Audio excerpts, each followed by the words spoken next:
Hello friends, welcome to இன்னட்டா foods. இன்னைக்கு இன்னட்டா ஃபுட்ஸில் பார்த்தீங்கன்னா நம்ம சுவையான, அதே சமயம் இந்த வெயிலுக்கு ரொம்ப குளிர்ச்சியாக இதமாக இருக்கக்கூடிய மோர் குழம்பு தான் இன்றைக்கி நம்ம எப்படி செய்ய போகிறோன்னு பார்க்கலாம். இந்த மோர் குழம்பு பார்த்தீங்கன்னா 4 பேருக்கு சர்வ் பண்ணக்கூடிய அளவுக்கு நான் இன்றைக்கி சொல்லித்தர போகிறேன் உங்களுக்கு. வாங்க நம்ம வீடியோக்குள்ளே போகலாம். மோர் குழம்பு செய்கிறதுக்கு ஒரு அகலமான பேன் எடுத்துக்கலாம். பேன் நல்லா ஹீட் ஆகட்டும். நம்ம விட்டுருக்க இந்த பேன் ஹீட் ஆகிறதுக்குள்ளார நம்ம இன்னைக்கு இந்த தயிரை எடுத்துக்கலாம். நான் இன்னைக்கு 1 கப் அளவுக்கு தயிர் எடுத்திருக்கேன். இது பார்த்தீங்கன்னா 4 பேர் சாப்பிடக்கூடிய அளவு. இந்த தயிரை நான் இதை ஒரு மிக்ஸி ஜாருக்கு மாற்றிக்கிறேன். புளிச்ச தயிரை எடுத்துக்காதீங்க, நல்ல ஃப்ரெஷ்ஷான தயிரை எடுத்துக்கோங்க.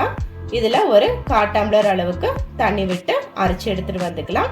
1/4 டம்ளர் அளவுக்கு தண்ணி விட்டால் போதும், அதிகம் தண்ணி விட வேண்டாம். இப்போ நம்ம பேன் ஹீட் ஆகிடுச்சு. இதில் 2 டேபிள் ஸ்பூன் அளவுக்கு நல்லெண்ணெய் விட்டுக்கலாம். நான் இன்னைக்கு நல்லெண்ணெய் விட்டு தான் செய்கிறேன். நீங்கள் விருப்பப்பட்டால் கடலெண்ணெய் இல்லை வெஜிடபிள் ஆயில் கூட சேர்த்து செய்யலாம். நம்ம விட்டுருக்க எண்ணெய் நல்லா காஞ்சிடுச்சு.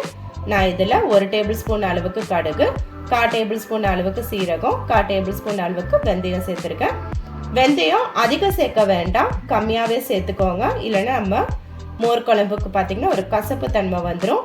குளிர்ச்சிக்காக தான் நம்ம இன்னைக்கு வெந்தயம் சேர்த்துருக்கோம்.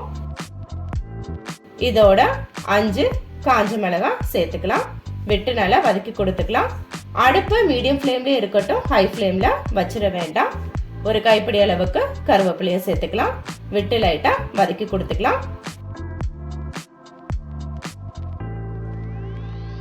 எண்ணெய் நல்லா ஹீட் ஆனதுக்கு அப்புறமேட்டுக்கு ஒவ்வொரு பொருளாக விட்டுக்கோங்க, ஸ்பைசஸ் எல்லாத்தையும். இப்போ இதில் 10 பல் பூண்டு விட்டுக்கிறேன். பூண்டு விட்டு நம்ம வதக்கி கொடுத்துக்கலாம். நீங்கள் கெட்டி பெருங்காயம் யூஸ் பண்ணுறதா இருந்தால் இப்போவே விட்டு வதக்கி கொடுத்துக்கோங்க. இதோட ஒரு வெங்காயமும் ஆட் பண்ணிக்கலாம். நான் பெரிய வெங்காயம் விட்டு தான் செய்கிறேன். நீங்கள் விருப்பப்பட்டால் சின்ன வெங்காயம் கூட சேர்த்துக்கலாம். நம்ம விட்டுருக்க வெங்காயம் அதிக நேரம் வதங்க தேவையில்லை. லைட்டாக பிங்க் கலரில் கலர் சேஞ்ச் ஆனால் போதும். அப்போ தான் நம்ம மோர் குழம்புல சாப்பிடும் போது ஒரு க்ரன்ச்சி டேஸ்ட்டு கிடைக்கும். இப்போ இதோட 1 டேபிள் ஸ்பூன் அளவுக்கு உப்பு சேர்த்துக்கலாம்.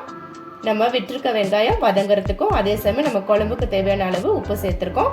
நான் இன்னைக்கு இந்த ரெசிபிக்கு 1 டேபிள் ஸ்பூன் அளவுக்கு உப்பு சேர்த்துருக்கேன். வதங்கட்டும். இதோட ஒரு பிஞ்ச் பெருங்காயத்தூள் சேர்த்துக்கிறேன். நான் பெருங்காயத்தூள் சேர்க்கறதுனால நான் வெங்காயம் விட்டதுக்கப்புறம் சேர்க்குறேன். அதே நீங்கள் கெட்டி பெருங்காயம் சேர்க்கறதா இருந்தால் நம்ம கடுகு தாளிக்கும் போதே சேர்த்துருங்க. நம்ம பெருங்காயம் விட்டு நம்ம இந்த மோர் குழம்பு செய்யும் போது டேஸ்ட்டு சூப்பராக இருக்கும். இப்போ இதோட மஞ்சத்தூள் விட்டுக்கலாம். நான் இன்னைக்கு 1/2 டேபிள் ஸ்பூன் அளவுக்கு மஞ்சத்தூள் விட்டுருக்கேன். விட்டு நல்லா வதக்கி கொடுத்துக்கலாம். எண்ணெயில் வதங்கட்டும்.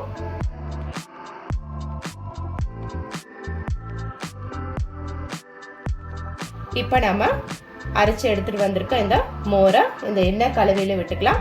1/4 டம்ளர் அளவுக்கு தண்ணி விட்டா போதும், அதிக தண்ணி விட வேண்டாம், அப்புறம் நீர்த்த மாதிரி ஆயிடும். இந்த எண்ணெய் கலவையில விட்டுக்கலாம். விட்டு கலந்து கொடுத்துக்கலாம். அடுப்பு மீடியம் ஃப்ளேம்ல இருக்கட்டும், ஹை ஃப்ளேம்ல வச்சிடாதீங்க. நம்ம மோர் பார்த்தீங்கன்னா விட்டுருக்க அந்த மோர் குழம்பு பார்த்தீங்கன்னா எந்த அளவுக்கு மோர் இருக்கணும் அப்படின்னா, குழம்பு எப்படி இருக்குன்னு பார்த்தீங்கன்னா லைட்டாக மோர் சூடான போதும். ரொம்ப நேரம் கொதிக்க விட்டுறாதீங்க. ரொம்ப நேரம் நீங்கள் கொதிக்க விட்டீங்க அப்படின்னா நம்மளோட மோர் குழம்பு பார்த்தீங்கன்னா தயிரில் திரிஞ்ச மாதிரி ஆகிடும். அதனால் லைட்டாக பபிள்ஸ் வரணும், அந்த அளவுக்கு வந்தால் போதும்.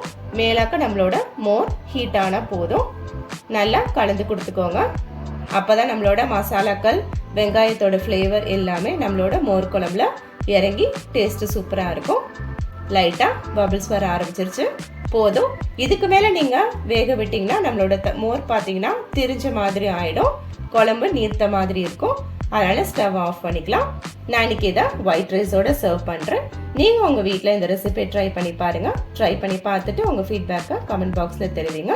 மீண்டும் உங்களை அடுத்த ரெசிபியில் மீட் பண்ணும் வரை பாய், டேக் கேர்.